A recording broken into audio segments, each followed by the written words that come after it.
Matches such a unique entity within. That didn't last long.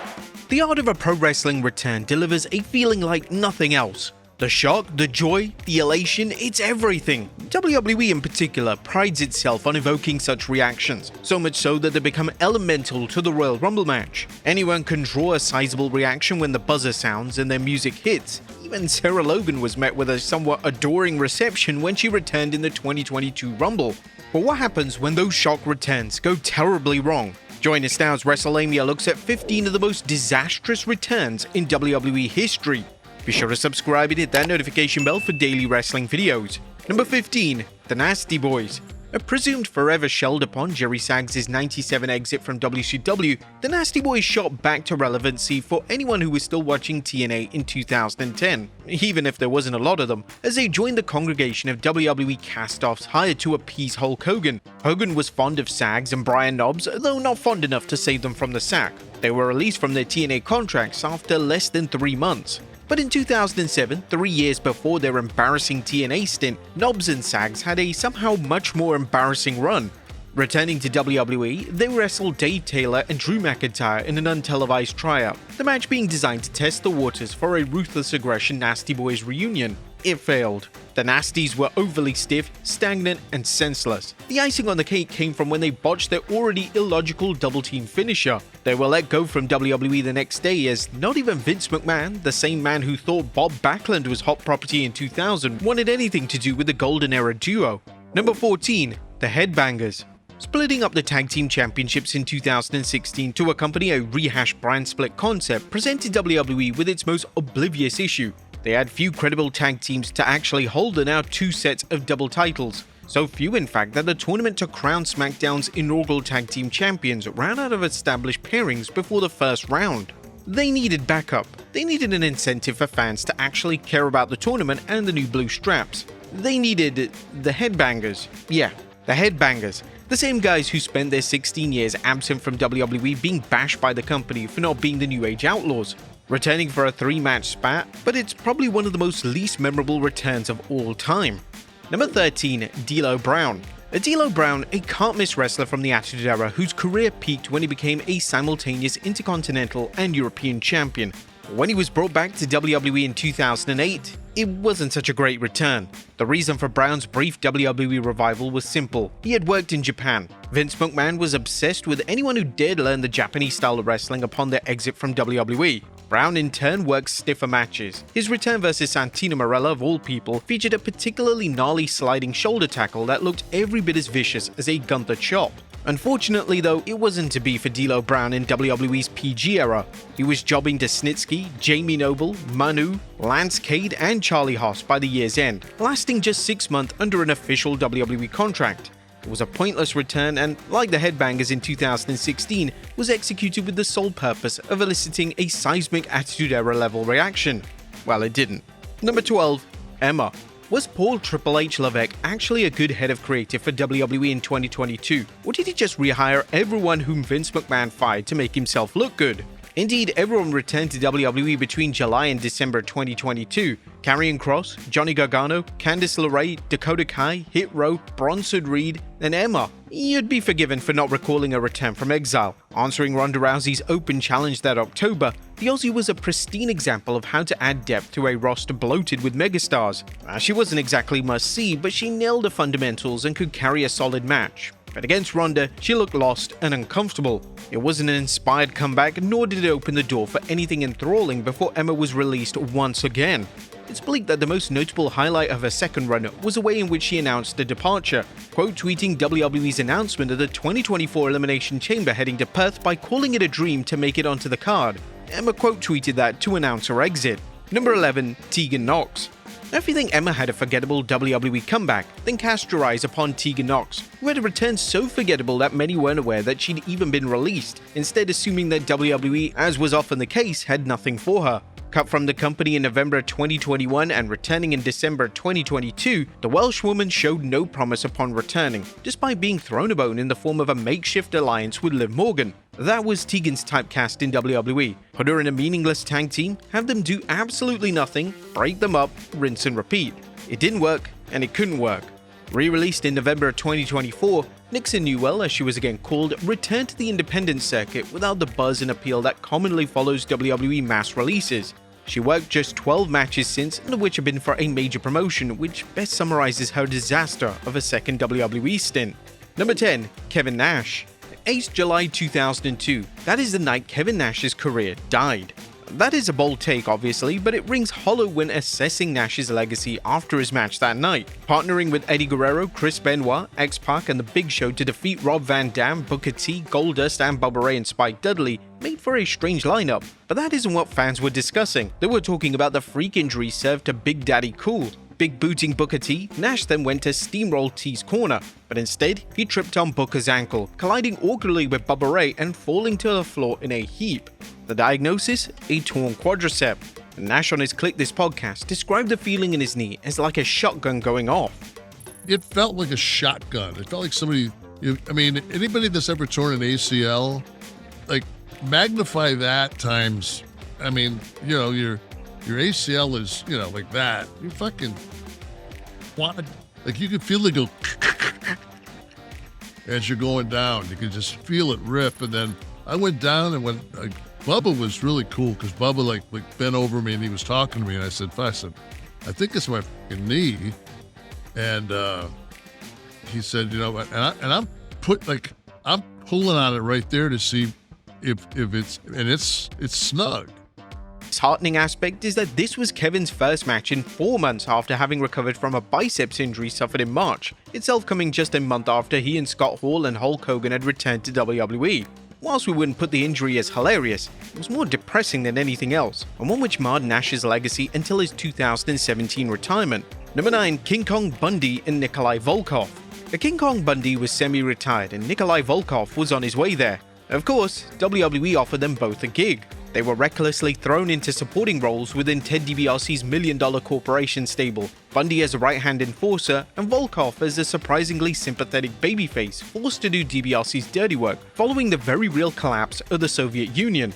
Neither man impressed. Bundy was an immobile buffoon whose squash matches often made his victims look like the star he was supposed to be, while Nikolai afforded the chance to display a new style in his new position, that probably being the toupee that he was wearing.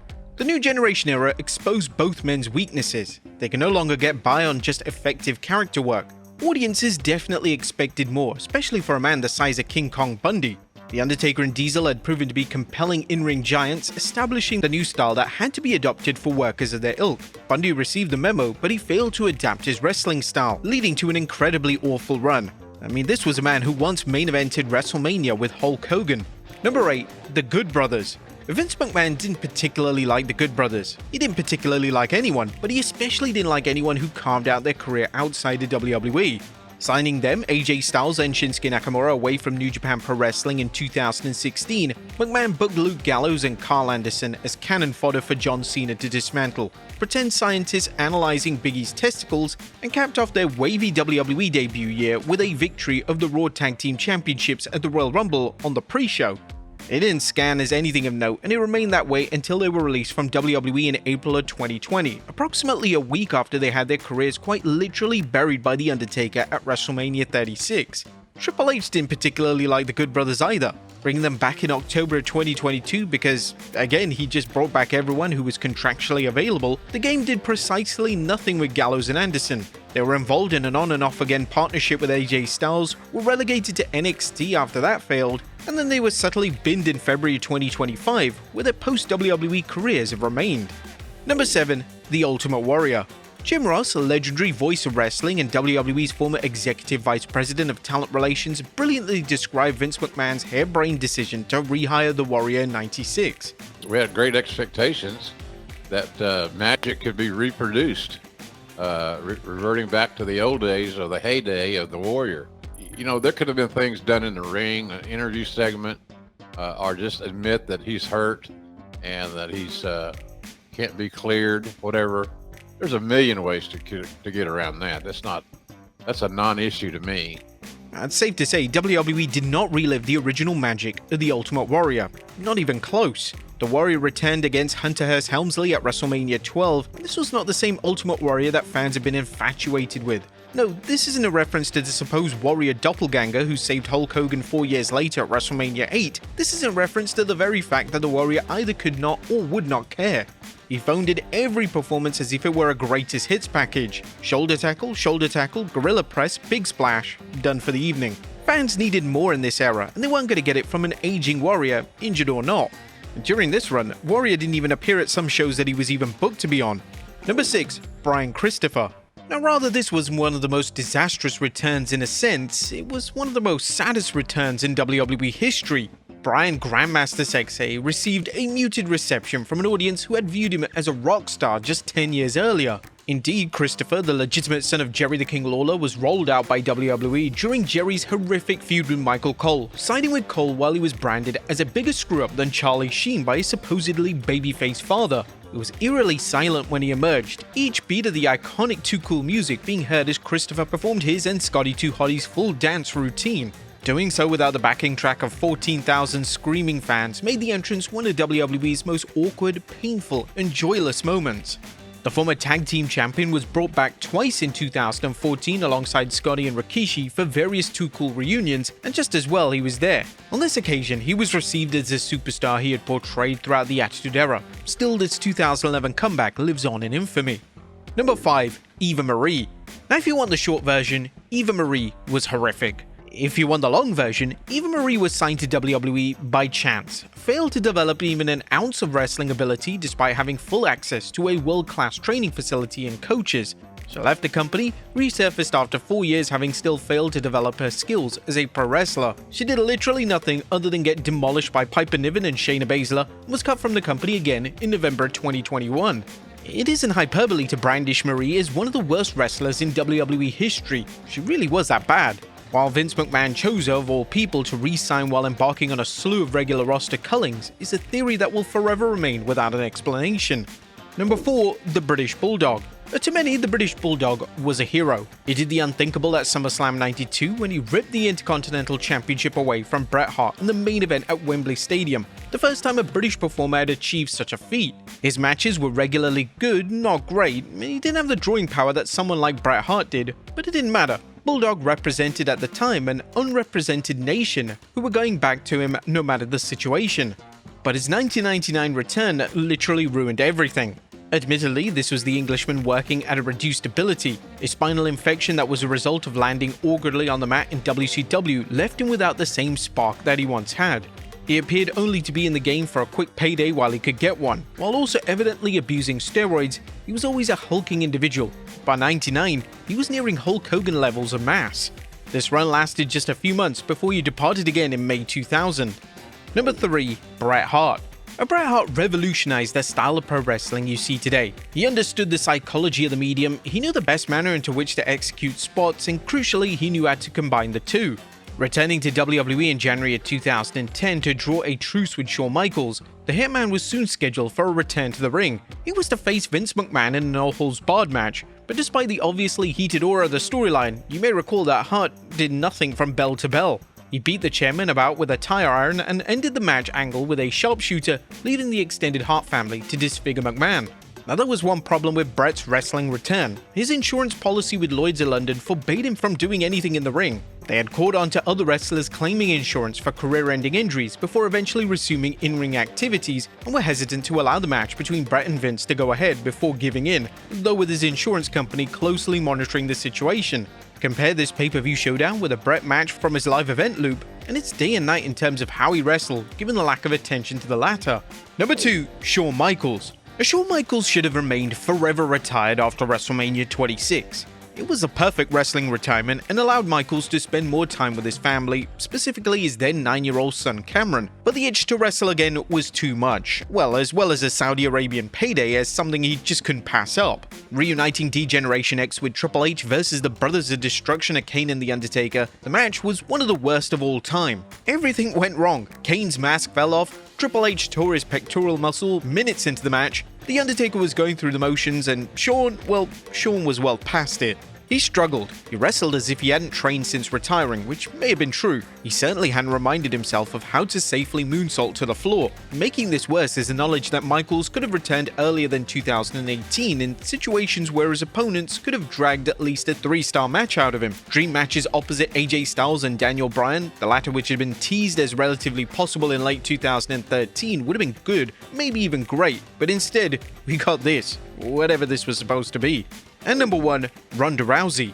Now everything changed when Ronda Rousey joined WWE's payroll at the 2018 Rumble. A legitimate shoot fighter, Ronda brought the exact style to WWE, offering a change of pace from the company's usual output that resulted in her debut match being instantly praised as one of the greatest firsts in pro wrestling. It was truly memorizing. Ronda cared, and it showed. However, everything changed when she came back to the WWE in the 2022 Royal Rumble. Ronda had taken to bad-mouthing fans on social media, returned as a babyface, which nobody wanted to see, though she seemingly wasn't told of this character direction.